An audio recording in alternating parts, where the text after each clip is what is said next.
ready. Go ahead whenever you're ready. All right, my name is Ross Capicchione. I'm from Macomb, Michigan, suburb outside of Detroit. Start with your story of How it happened? Yeah.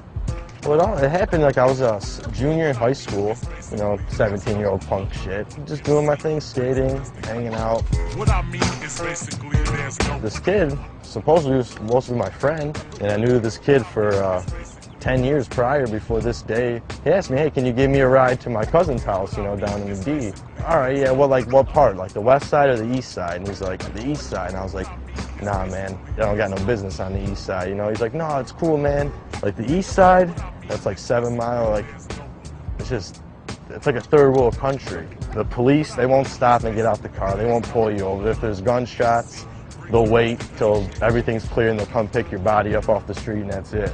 He's like, please, man, please. I'm like, no. So like a week goes by, I'm still telling him no, because I had a feeling, don't go down there. Kept asking me, I'll give you 30 bucks for gas, all this shit. I'm like, all right, whatever, you're my friend. I'll take you down there. I go to school that day, and I get out, and everything seems normal. We go to the gas station, he gives me the money for gas. We drive down there.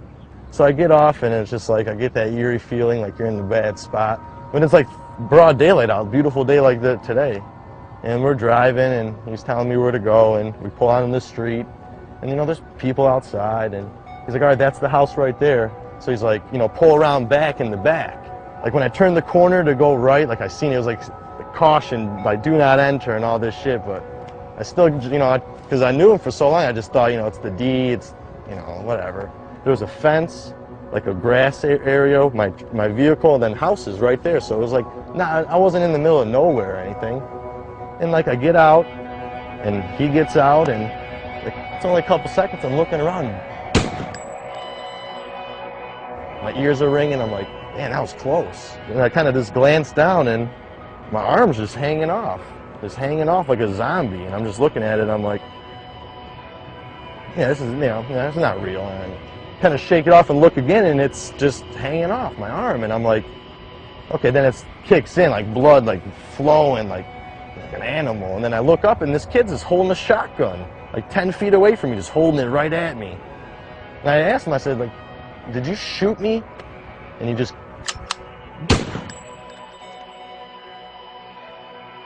blew a hole in my chest like this big. So after that, I just dropped to my knees. I lost all my air. I couldn't see. I remember being on my on my hands and knees, and I felt the barrel of the gun on my head. I felt this barrel just shaking still on my head, and so I smacked it away. But there was a shotgun, so it sprayed.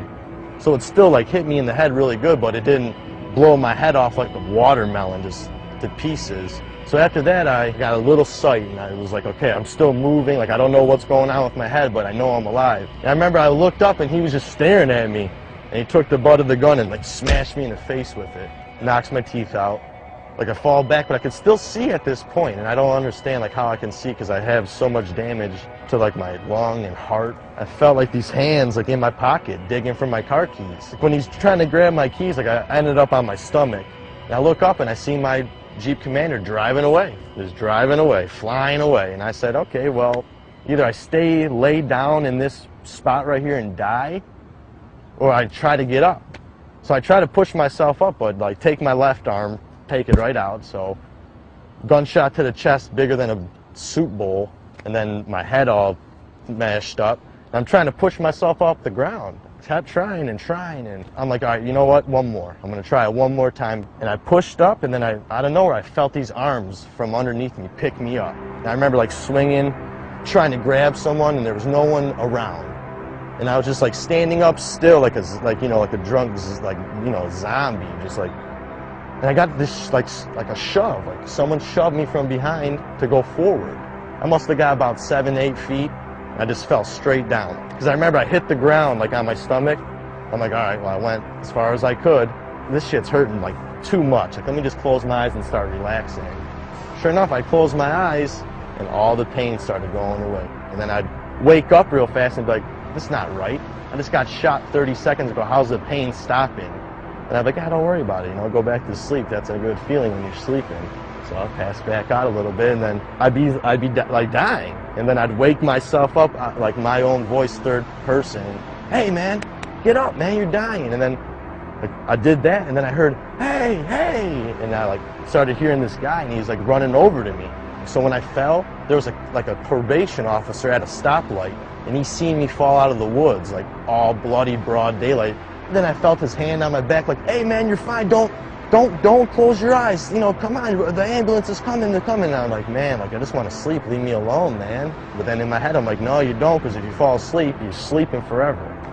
And I remember like getting on the stretcher, and they're putting me in the stretcher, and just like the facial expression of the paramedic was just a stunned look on his face, but in the same time telling me I looked great, I looked beautiful, like you're gonna be fine. And then it just like blacked out, and I went to like I was outside of the ambulance on my skateboard, filming it, like rolling telephoto filming of the ambulance, and the doors open, everyone's panicking, and I see my legs coming out, and like once it gets to my head, blacked out. I was pronounced dead on arrival right there. John Doe had nothing on me. They said, you know, Doc, this kid's, you know, gone, and Doc said, no. You know, I'm here, let me try. Let me try.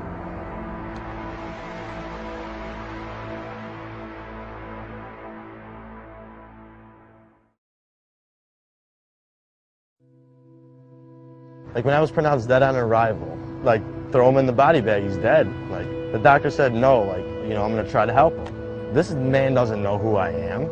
He could have said, yeah, he's dead, all right, I'm going back home. He said no, like I feel something, I'm gonna try. Did the heart surgery, gave me 24 hours to, you know, see if I was still breathing on the ventilator.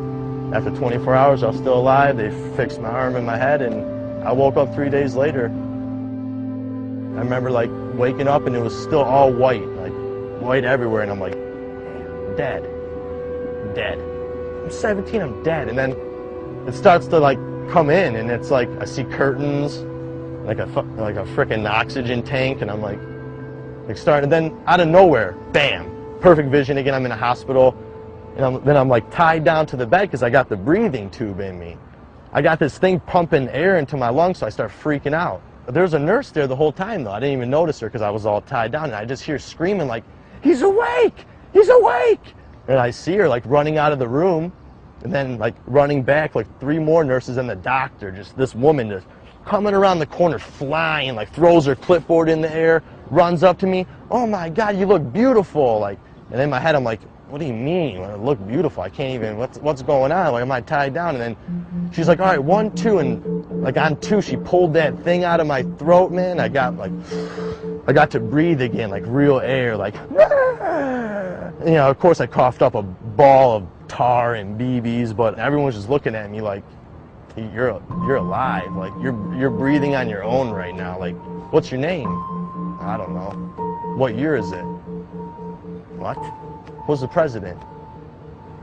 Huh? Is there any way we could contact anyone you know with a phone number? I was like, 2-7. Out of anything, my name, anything, the year, only thing I remembered after that was my father's phone number. For 3 days, my family didn't know. My father was outside, like, spraying out the garage, and he got the phone call from the hospital saying, I think we got your son, he's been shot, but he's alive.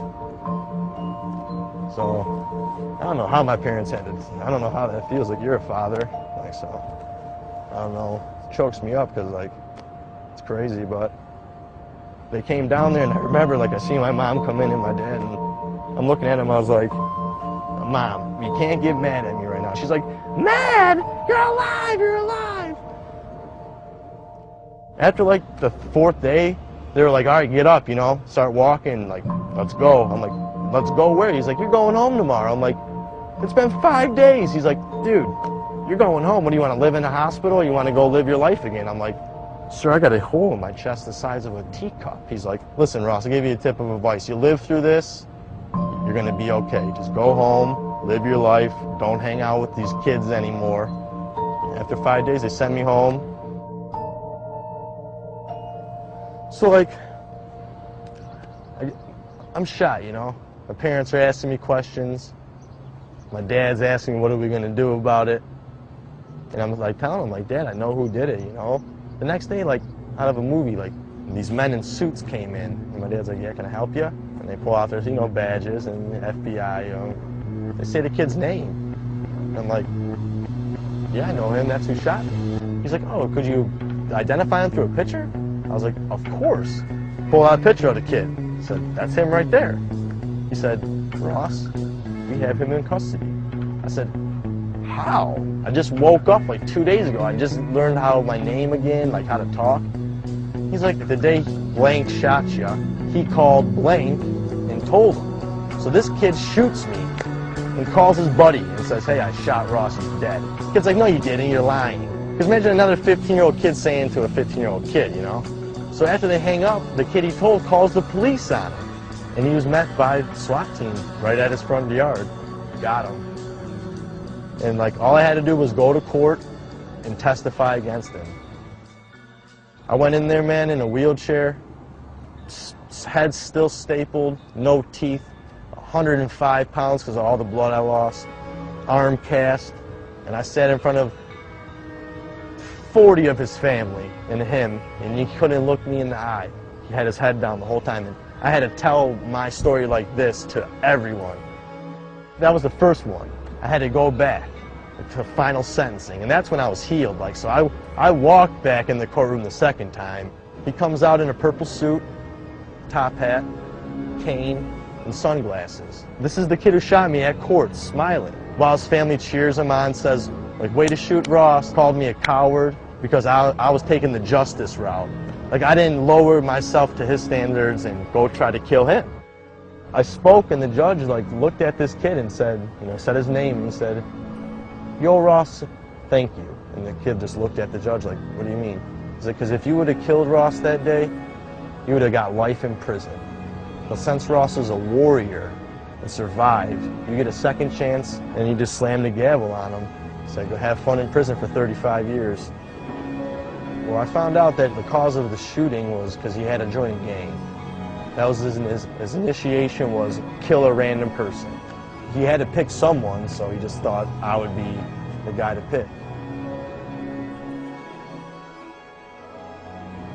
Yeah, that happened in 2007. Been about 4 years. And I'm telling you, the first two were the hardest.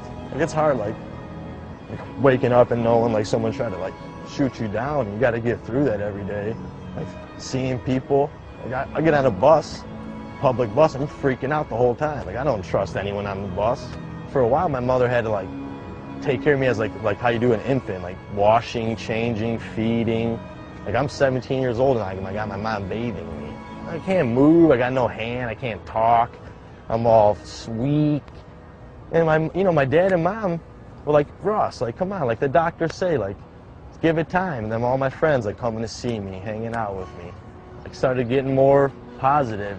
One day I woke up and I felt different. Like I was like, you know what, this is my world.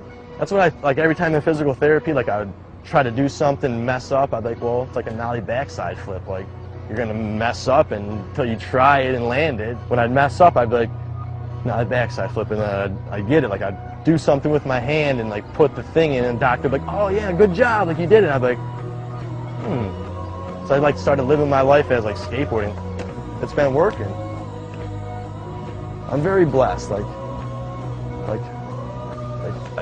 I see it now. Like when before, I'm like, you know what? Like I'm so unlucky. Like I went through all this getting shot, and really, like I look at it now after like maturing and growing up. Like it just gave me like a whole new leg up on life and how I can live my life. And it's crazy. Like it's like makes me happy to be alive, and just like so grateful for everything. Like I just look at what I got. I don't look at what I don't have. I look at what I have.